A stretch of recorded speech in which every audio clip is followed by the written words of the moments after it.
The lone survivor. It's the final. No, I'm trying to think of a song that has anything to do with like a lone survivor. Screw it. Halo. When I think of Survivor, I think of the band, band Survivor. You know, Eye of the Tiger. But yeah, yeah, kind of. But yeah, pretty much. On the topic of me calling this like their PS3's version of Halo. You're a super soldier now. Hey, guess what? You're a Master Chief. You're a super soldier. You have the ability to just own everything in your path. Hey, guess what? You're a Master Chief. You have the ability to own everything in your path. And you can't really die. Well, shit. Looks like you can't really die. Well, if you're on normal difficulty. No, even on the harder difficulties, I have a hard time at dying unless it's against one of those extremely powerful units, like the fucking ones that can shoot through goddamn walls. I fucking hate those guys. Are you talking about Resistance or Halo? Resistance. Oh yeah, because what gun was it? I think it's the auger that allows. The auger. It allows augments the universe around it. Probably Yes, that's why they call it. That's probably why they call it the auger gun. It augments reality. Guess what? Reality says you're fucked.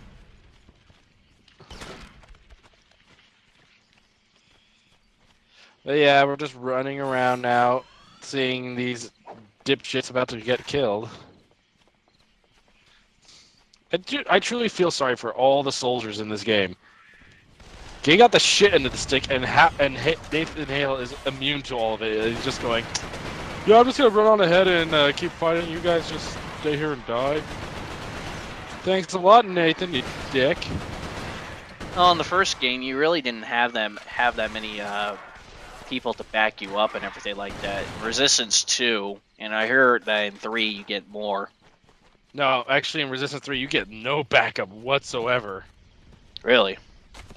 Yeah, you're a lone wolf. They basically went back to Resistance 1.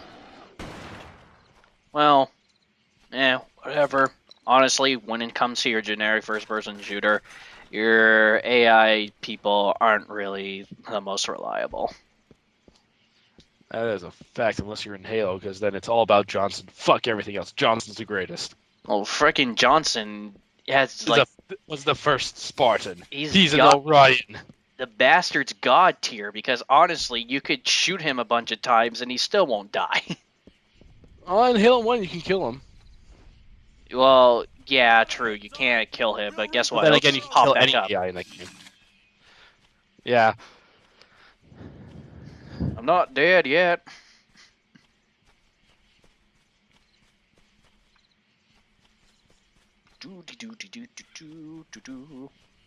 It's weird how I don't understand the secondary fire when it comes to the carbine. Like, is there a grenade launcher underneath the thing or something?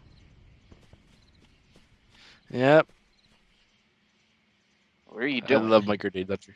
I'm like looking at all these bodies, trying to remember where the hell the intel was. I think I actually was looking up the damn intel location. Oh, you actually were trying to go for the intel collectibles during this playthrough? Yep. And I didn't even bother. Yeah, I always grabbed all the intel, but unfortunately I missed one of them during the playthrough. So yeah. Do the intels just go more into depth about the story or about what's been going on in Britain? No, it tells you more about the Chimeras and how they managed to do everything that they've gotten to this point. Okay.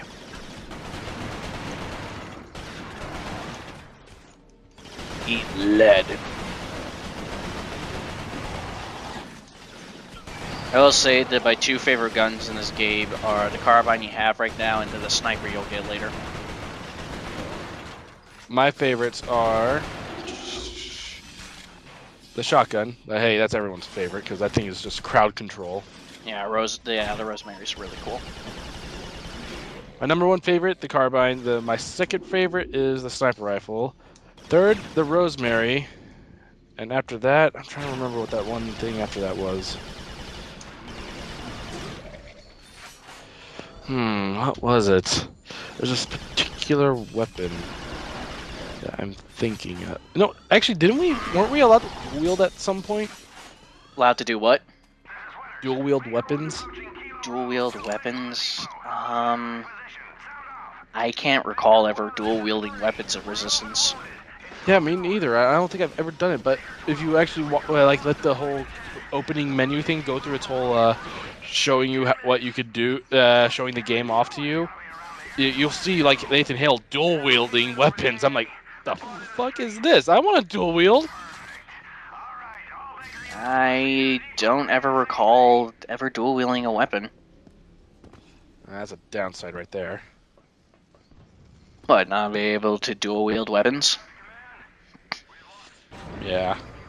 I could understand that with pistols, but I'm not too sure about like the carbines and the bullseye. Oh, and by the way, tank! Thank you for dying. Ha ha ha.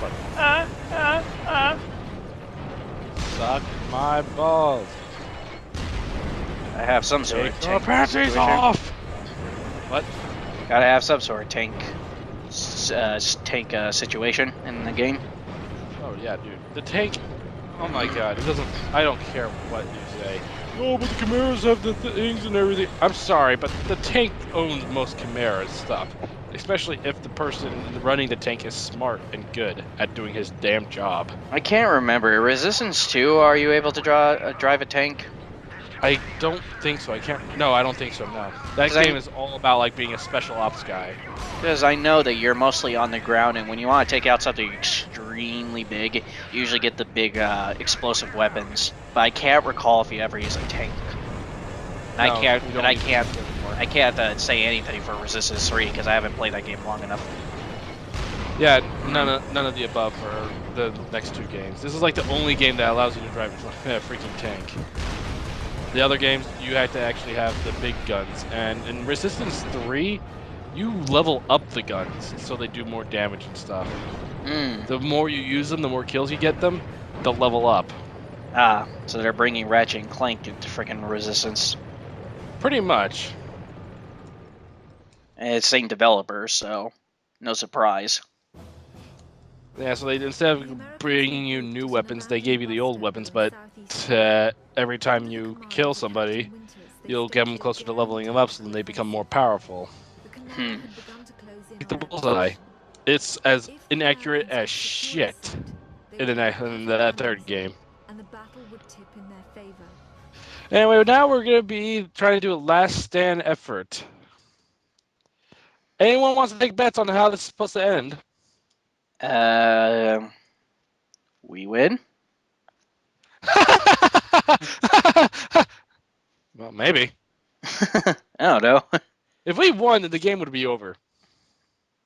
Well, I wasn't sure what you were meant to by. Are you talking about just this part of the game, or the whole thing in general? Last stand. You must know this is a prime landing zone. Trying to hold off the enemy until we can get reinforcements. The last stand crap. Oh my god, that voice actor. I can't recall his name, but I know who he is. Ah, yes, the captain. Yeah. Well, I'm not too sure about the guy who was just talking out the radio, but when you enter the room and everything like that, the one who talks a loud bit like this. Ah, that's the same guy. Yeah. Okay then. I can't remember his name. What I do know is that he plays Cosmo in Fairly Odd Parents. Really? Yep. He also... Holy crap! Cosmo's in here! We're all gonna die! He also played J. Jonah Jameson in Spectacular Spider-Man. Oh, Jesus Christ. He plays all the people who are like idiots and douchebags. Well, Cosmo's an idiot. He's no douchebag. J. Jonah Jameson, yeah, that's douchebag territory. And the soldier guy here is a douchebag. I know to go off a little bit of a tangent, everything like that. Maybe I should have said this like during our Spider-Man commentary that we did like back at the end of last year, but did they really go any detail on why JJ just hates Spider-Man?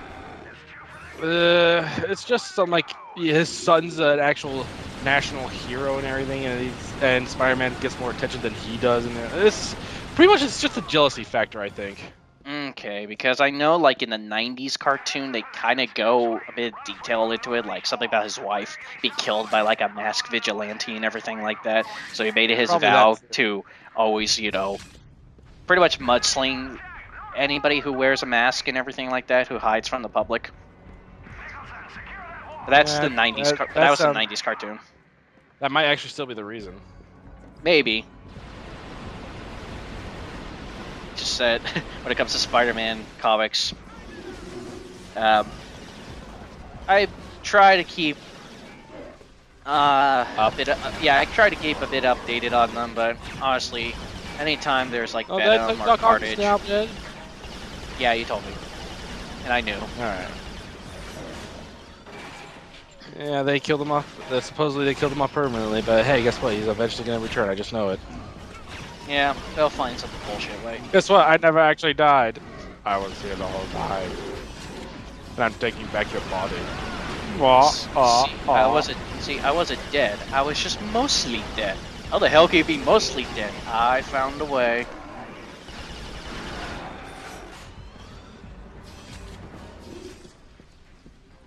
I love these situations. They give you so much weapons and everything like that, but at the time where you want to use these weapons against your enemies, sometimes they spawn in areas where you can't even hit them with the turrets. Yep.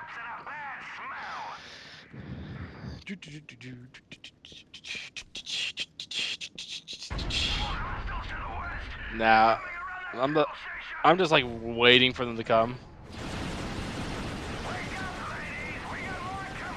Die, die, die, die. I know this is supposed to be 1951, but I don't know. Maybe a radar would have been like really helpful. Well, Chimera sense maybe, because technically these guys are like super sensitive and all that. Yeah, something. You could probably get away with that. Yeah, like Chimera can sense where the Chimera is. Yeah, exactly. Even if it's something as bullshit as that, that's fine with me. Just give an excuse to put some sort of radar in there, because honestly, since we don't really have anything to tell us from like north, west, east, or south, when they ask you like, oh, it's coming from here or coming from there and everything like that, it's kind of like, there's no indicator to tell me which way I'm facing. And victory is ours. Well fought. We might just hold this little piece of heaven. Tapazzini, bring those tanks in here and scrape out a landing zone. Sir! Incoming! Guess what? You've just been spiked. See, that's the only reason why they take him. He got knocked out by the bugs. The bugs would have ignored him. We know from the craters that the Chimera ended the battle by launching spires. There is no defense against a spire attack. Maybe anti-air. Yeah, honestly, can't you just shoot those fuckers out of the air unless they're going at extremely fast speed where even your anti-air guns can't even... These things are pretty much rocket powered, and they don't even have, and supposedly they don't have that during that time. But hey, guess what? We have VTOLs. We don't even have that now. I'm sorry, but if we had, we like probably have some VTOLs or a variation of it now, but we had nothing like that back then.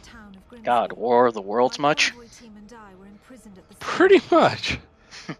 The only thing we're missing is the laser that zaps people to smithereens but leaves their clothes behind. Oh, no. We have that too. My God. Fate worse than death. Conversion? Actually, yeah, I think I'd rather choose death than actually be converted. I don't know. If there's a chance of me taking control of that form, I'd actually probably take it. Yeah, you'll be taking extreme risks with that, but choices. Hey, it's better to be alive and be able to fight against the enemy than to just end up dead, doing nothing. If there's a chance that I can survive, I'm going to take it. Even if it's like 1,000,000 to 1? If it's like, yeah, kind of. Yeah, 'Cause I know someone like Nathan Hale will just come along and put me out of my misery anyway. But if there's a chance that I can keep my consciousness and fight the Chimerans even after I've been turned, then I'm going to take it. I'm going to take that chance.